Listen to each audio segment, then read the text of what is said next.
clipping and compressing a drum recording to achieve an exciting sound texture.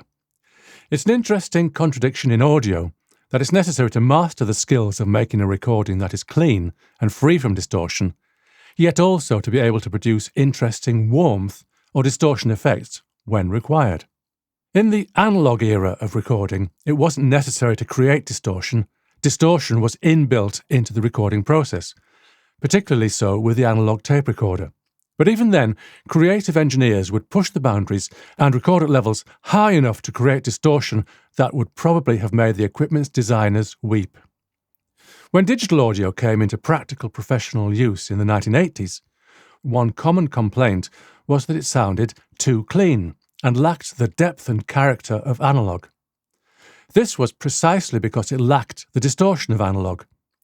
From a point where 1% distortion was considered clean in analog recording, suddenly we moved to distortion levels less than 0.1% throughout the digital signal chain.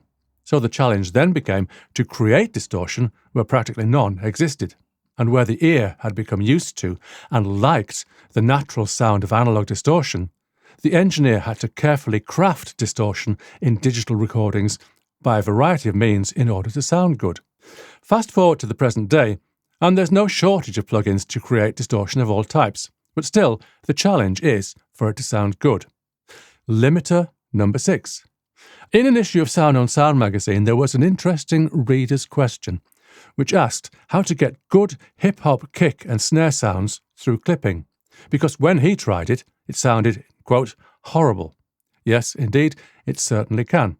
Sound on Sound's response pointed the reader towards the limiter plugin called Limiter number 6 from Vladislav Goncharov, otherwise known as Vlad G. And the great thing is that it's free. Limiter number 6 has several stages of processing, including compression, limiting, high-frequency limiting, clipping, and protection. And for today, I'll power up just the clipper section.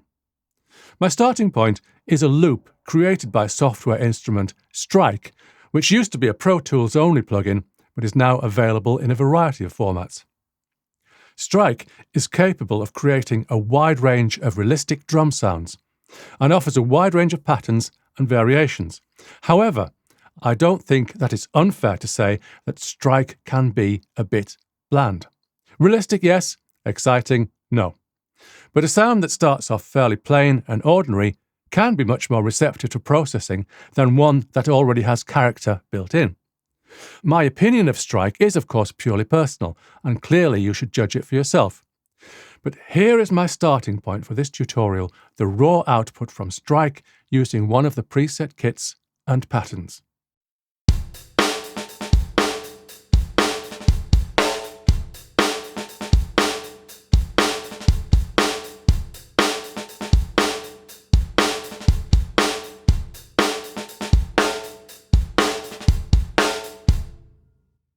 As I said, it's nice, but plain. A prime candidate for some fun with processing.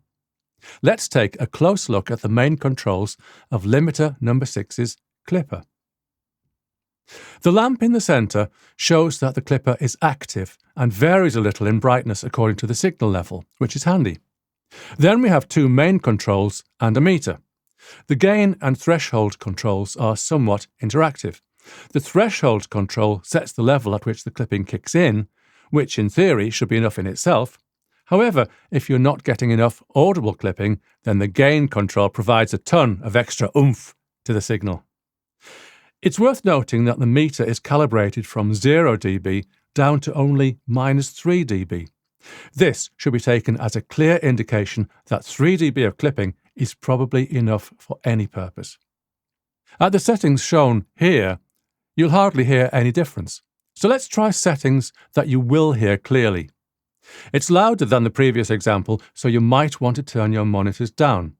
And I seem to have broken the -3 dB barrier, bashing the needle against the end stop. Oh well, it's all in the sake of art.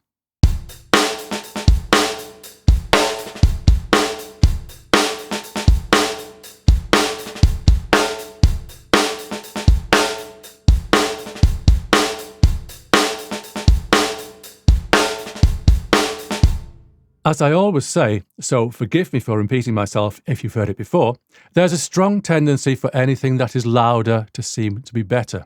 Of course, it's possible to adjust the levels for a better comparison, but if you adjusted the levels every time you changed some parameter in a plugin, you'd never get your project finished. A wise engineer will learn to mentally filter out the level difference and judge only the sound texture. Having said that, the sound is distinctly different. To my mind, it's more exciting and more usable in the context of a typical mix. Don't take my opinion as fact, though. Judge for yourself according to your own tastes. The settings in this example and the resulting sound texture seem about right to me. Of course, it's possible to go to a more extreme position. Listen to the sound texture and mentally filter out any level difference.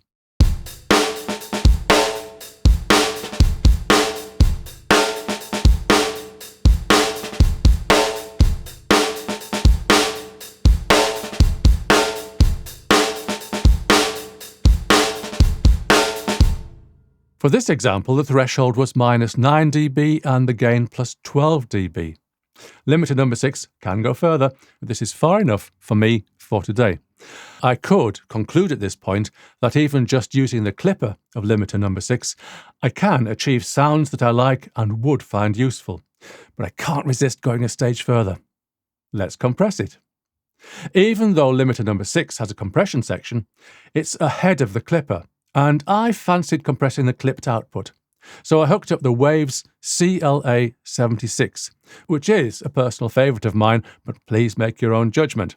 And after some playing around with the controls, I felt I'd achieved a good result. But first, here's a version that's only compressed, with no clipping from limiter number 6.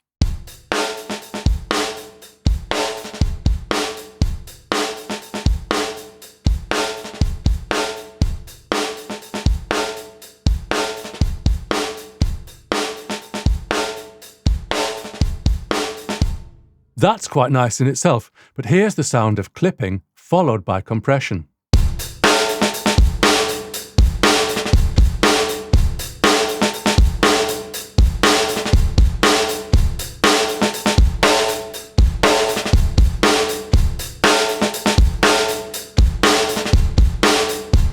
Now, I find that very pleasing. It's taken a clean but ordinary drum sound and made it into something with a certain sense of excitement about it, but not over the top. If you want over the top, then believe me that the limiter number 6 is certainly capable of delivering it for you. I was going to stop there, but, I just want to go that little bit further and see what I can get out of this. So my thoughts turned to the Rule Tec EQ1A, which is a plug-in emulation of the Pultec EQP-1A, or should I say the famous Pultec EQP-1A. I could have used any equalizer, but I chose this one, and I've set it to quite a harsh filtering of high frequencies. So it's going to make the drum sound, I'm not going to say dull, but it's going to mellow it down from what it was previously. You'll notice I've done this in a slightly strange way. I could have put the plugin in the same channel as the drums, but what I've done is I've bussed the drums to an auxiliary input, and I've put the plugin in there. And you'll notice the auxiliary send is on pre-fade, so I can mute the drums channel and we'll hear only the output of the EQ channel. Let's have a listen.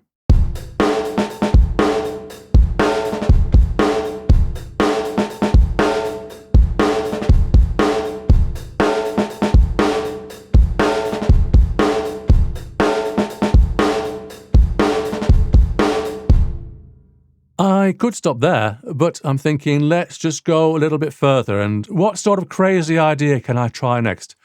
What I fancy doing is taking that sound that I've got, those drums which are mellowed out with EQ, so it's the plain drums which are then clipped and then compressed and then EQ'd. So I'm going to take that, and that's going straight to the output, but I'm going to add another bus send, another auxiliary input for reverb, and I'm going to take that from the original drum channel. So that's taking the sounds that were not EQ'd. So it's the original drums clipped and compressed without the EQ are going to the reverb. So what I'm going to get is some overall reverb, including reverb on the high frequencies. I know it's a crazy idea, but you never know, it might just work. Let's see.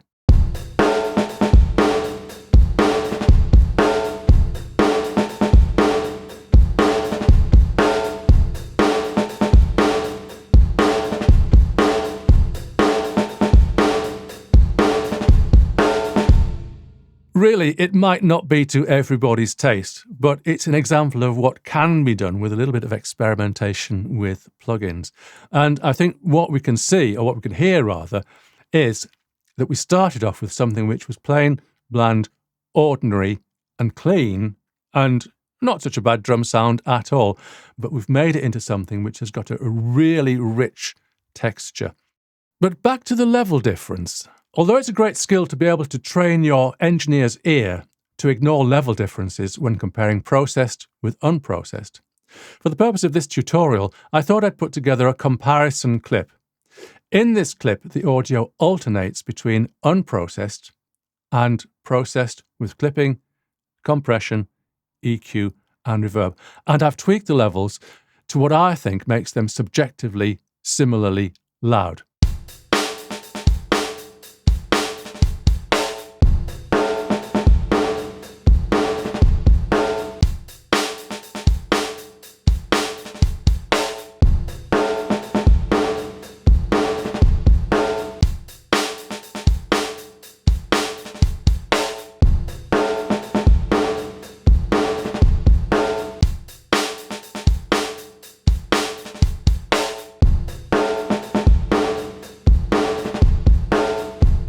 So there you have it. You might like it or not like it, but limiter number 6 clearly has a lot to offer with these other effects and processes, and you can tweak them to your own personal audio nirvana.